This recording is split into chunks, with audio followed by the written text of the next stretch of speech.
Today on Design, Build, and Fix, we're going to show you how to grout the tile that you just installed. We're also going to show you what this job looks like once we re-tack the carpet back in place.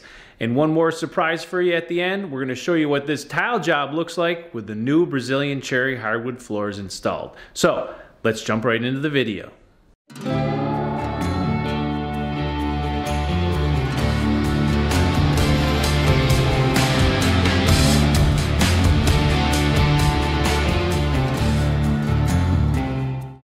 Alright, so the tile has been cleaned off, all the thin set between the tiles has been removed, the top also. As far as the thin set on the top, all cleaned up and ready to go. Now it's time to actually start to grout this. One thing you need to keep in mind about grouting tile is that if you have an area where tile is and going next to something that's stationary or hard to move, you're not going to want to put grout in there. You're going to want to buy, when you buy your grout, they make grout caulk that's actually a grout color that you're going to want to put in this area all the way along the door. And then way out here, if this area was hardwood, you would want to caulk this with that colored caulk all the way around wherever it's going to butt into hardwood floor. You're definitely not going to want to grout that, because if you put grout between here and a hardwood, the hardwood will expand and contract, and over time your grout will actually crack and disintegrate and go away, and you'll have to redo it again. So you're definitely going to want to use that caulk. When it comes to mixing the grout, it's the same as the thin set. You're looking for a peanut butter mix, and once we get that mixed up, we'll show you how to apply it. Alright, so applying grout to the floor is a little bit easier than applying it to a wall.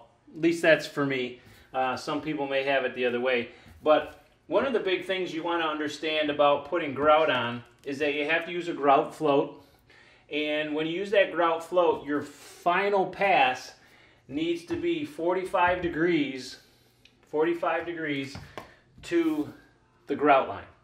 Now, these tiles are already set at 45, so if I were to go left and right, it's always going to be at 45 to that. The reason you do that is because if you have two different tiles that are slightly higher or lower than the other, it's going to kind of spread it a little bit more evenly across it. If one was higher than the other and you came like this, it's going to give you a flat spot, and this area of the tile is going to be shown more than it would on that side. So 45 is the way you want to go. Only do an area large enough that you can get the grout on, and when you start seeing a slight haze over the tile, then grab yourself a bucket of water with a sponge, get the sponge wet, wring out the water, and then again, make it one wipe, 45 degrees to the grout line, flip it over, do another one, and you can use the edges and ends, but you really only want to do it once. Once you've done that, put it back in the bucket, wring it back out, and then go back and do it again. After a few minutes, you're probably going to want to have another bucket of water to wring stuff out with that has fresh water in it. I always start with 2 buckets, and once I get one done, I can immediately go on to the next one. So I'm guessing I'm probably going to get a section that's probably a third of the whole thing grouted before I start wiping things off. Now, the grout that I've chosen is the traditional grout. It's the old-fashioned way, so to speak. I like it that way. I mix it with distilled water that helps prevent effervescence from coming through. Now, effervescence is nothing more than, like if you have a dark grout, it's the cement acting in with the water that you put in, and it gives you a white haze on top. Not a big deal. That can come off. That just with a effervescence remover. But I like the old style as opposed to new ones that doesn't give you the effervescence and doesn't have to be sealed. But I'm a big fan of the old way. I find that wiping the tile off is a little bit more difficult with the new brands of stuff, so I've always reverted back to the old style. A little less expensive, doesn't take that much longer, and ultimately to seal it, it's not a big deal. Alright, so now that we know how to do that, I'll mix up the grout and start going and get this thing down. Now that the grout has been mixed to a peanut butter consistency, make sure that you mix this with distilled water. If you have well water or even public water, you're still going to have some water that could be a little bit hard, and that's going to cause a little bit more effervescence. So make sure you mix it with distilled water. But now that it's all mixed up, I'm going to wait around for about 5 or 10 minutes to let this color evenly disperse throughout the whole thing, and then we'll get into putting it on and wiping it off.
Alright, so now that you have about 95% or so of the haze off of this, as you can see there's still a little bit on there. What you're going to want to do is to let that set for about 5 or 10 minutes, let it harden up a little bit more, because if you keep wiping it, you're just going to keep re-wetting the grout and it's going to continue. You have to let the grout set up for a little bit.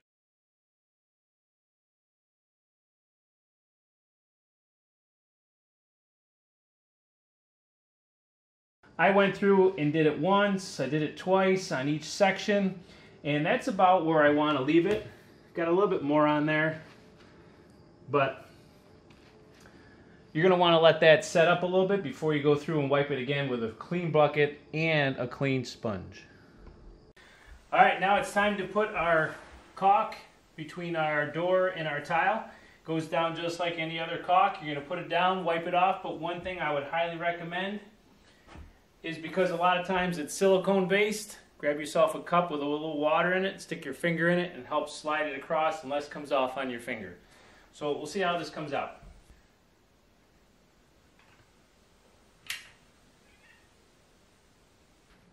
So it's been 48 hours since we put the grout down. You're supposed to wait at least 48 hours before you put any type of sealer on the grout.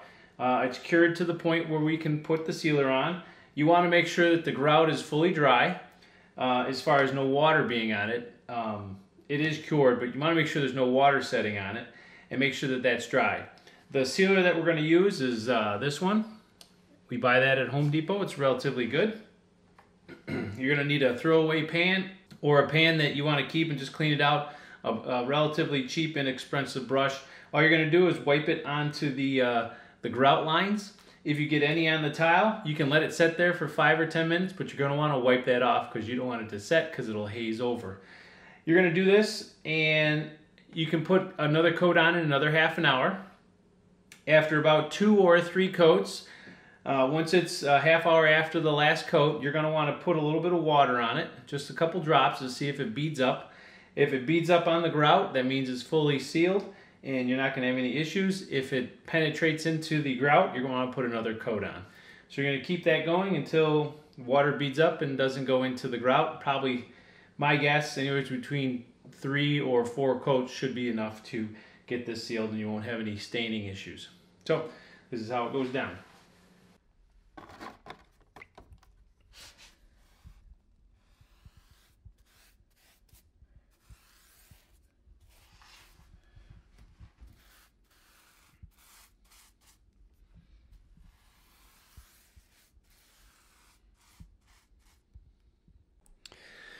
All right, so the tile has been sealed. I put 2 coats of sealer on it. Let's see if that's enough to do the job. I'm going to take a little bit of water and pour it on here.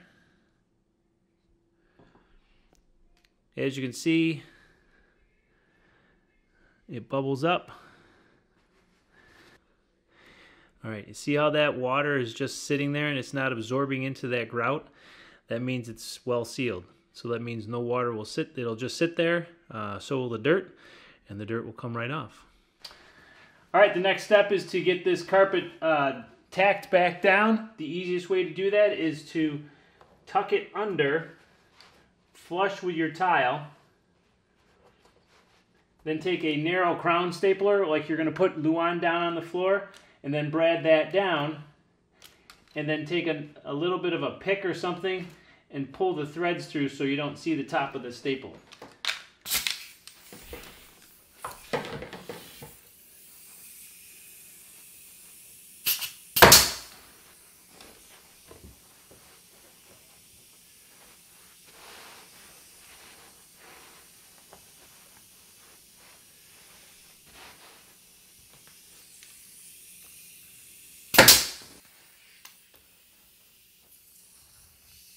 So there it is, finished product. Diagonal tile with a border in front of our sliding glass door has been completed. It's an excellent accent to the sliding glass door with the custom molding on top that we put on. And it looks good, I think. I'd have to truly say that if I was going to do this again, I would hire a carpet person to re-stretch and re-staple down that carpeting. It came out okay. I'm not too overly concerned about it due to the fact that in a short period of time here, we're going to put Brazilian Cherry Hardwood floors down in this area. I'm very pleased with the veining in the tile. It heads in that direction. The reason I put it that way is because as you come up to the sliding glass door, which leads out to our deck, the veins point to the left, and as you go out to the door, as you can see, the patio goes to the left. And as you can see, there's only stone on the patio. That's a retaining wall patio, and I still have to put pavers on it, which will be coming here sometime shortly, probably in the springtime. But that'll be the next thing on the list once spring comes back. All right, so here's the tile job with the Brazilian Cherry Hardwood floors installed. Came out very, very nice, as you can see. Let's zoom in here. We'll take a look at that grout line that has the caulk in it. That came out very nice. All right, so there you have it. All right, thanks for watching. If you like the content, make sure you subscribe to the channel. And if you want to know how to put down that beautiful Brazilian Cherry Hardwood floors you just saw, make sure you click the link to the hardwood flooring installation series at the end of the video. All right, we'll hope to see you on the next one.